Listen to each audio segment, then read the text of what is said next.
Hi guys, welcome back to the show. And here we are, we're sitting around, it's the holiday season, Christmas trees are lit, the house is in, it's almost New Year's. It's time to start thinking about what we want to do financially for 2020. We're going to talk about it next, Firefighters Financial Toolbox.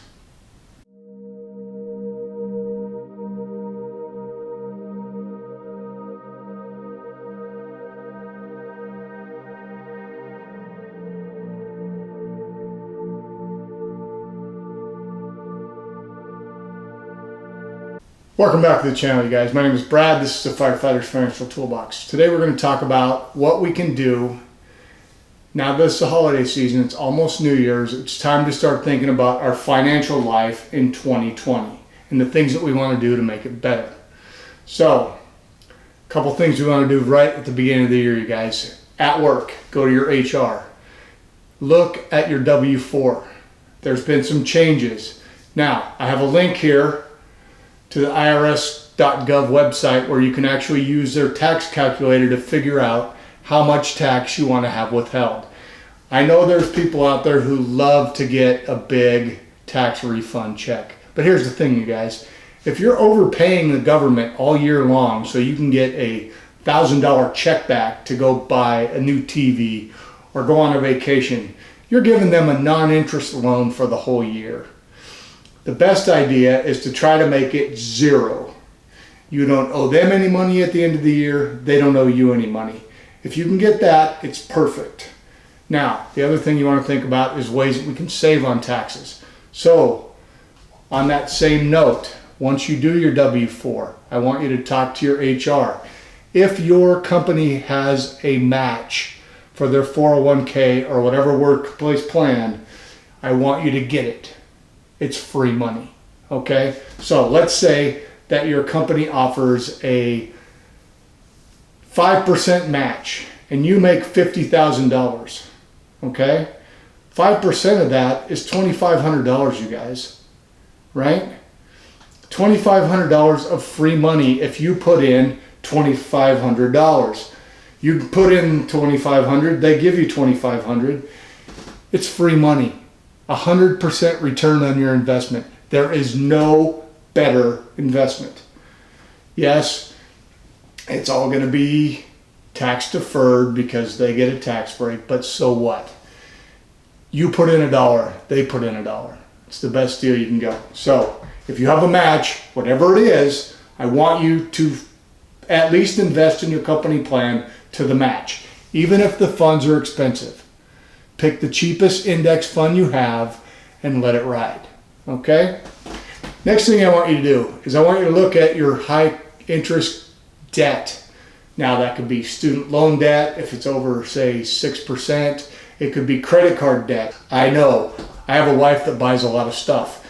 Credit card bills, they add up. Now, we are religious about paying ours off at the end of the month, no matter how much we spend. But I understand for a lot of people that's not a possibility. So you guys, if you've racked up a little credit card debt during the holidays, I want you to go and put extra money towards that credit card. Get it paid off. Here's why. If your credit card is, let's say, 15%, every time you get it paid off, you're returning 15% to yourself. You're not going to get 15% consistently in the stock market.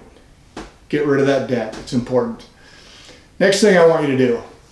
So you've already got your match, right? You've paid off the credit card debt. I want you to max out that Roth IRA. If you qualify. Now, I made a video, this one, on 2020 contribution limits. And it goes into what the cap is for normal contributions, and I've also made a video on how to do a backdoor Roth if you don't have any traditional assets, any traditional IRAs. So check those two out. I'll put a link in the description for both of them. Now, so what if you do that and you still have some money? Here's another thing I want you to think about. Do you have a high deductible health plan? Are you eligible? Does your company have an HSA, a health savings account? Here's why. Health savings account, the money goes in pre-tax, so you get a tax break on it, right? It grows tax deferred for as long as it's in there, and as long as you use it for a medical expense, a qualified medical expense, it's tax free when you take it out. Here's the thing, unlike an FSA, which you have to use this year, with an HSA, you can let that grow as long as you want. You can let that grow until your retirement. Because we all know when we get older, we're gonna have medical expenses, whether they're medications, paying for premiums, whatever, there's gonna be medical expenses. So if you qualify, think about putting money into an HSA. Now I've made a video on contributions to that as well, and I'll put a link to that in the description as well. Next thing I want you to do, if you still have some money left over, I want you to work on maxing out your 401k or whatever your workplace plan is. 403b, 457b, TSP if you're a government employee. Take advantage of it. Now, one thing you need to think about is your federal tax rate. Here's why, you guys. We're in a low tax environment right now. And to me, if you're in the 22% or less, you might very seriously consider putting your money into a Roth version of your 401k if they offer it. I can't do it at work. We don't have an option at all. So all my money is tax deferred. But think about that. If you put it all in the Roth, when you take it out, it's all tax free. So something to think about. Remember, the 401k limit has gone up to $19,500 for our 49 and under. And the catch up for next year is $6,500. So each one of them went up $500. All right. So what if we've done all that? We've got our match. We've maxed our Roth. We've maxed out our HSA. We maxed out our 401k or workplace plan, and we still have money we want to invest. If you still have money, then you guys, this is when you go to a brokerage account. This is when you go to a taxable account, because you know that you're going to have to pay taxes on any capital gains or any dividends that you accrue in that account this year. Always try to max out your tax advantage space first. It's going to get you the biggest return on your money over the long run. Think about it. With the new year coming, you guys, make sure, go talk to your HR.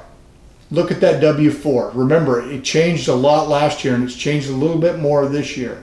So it's worth doing the worksheet. It takes 5 minutes. You can do it at home on your computer, and then you can bring it in and you can figure out what you need to do. It can tell you exactly what you need to do for deductions so that you won't owe any taxes. All right, you guys, if you enjoyed this, give me a thumbs up. If you're new to the channel and you haven't already subscribed, please subscribe. We're almost to 300 now, and I'm pretty excited about that, you guys. As long as you keep watching, I'm going to keep making videos. All right. Happy New Year, and we'll see you.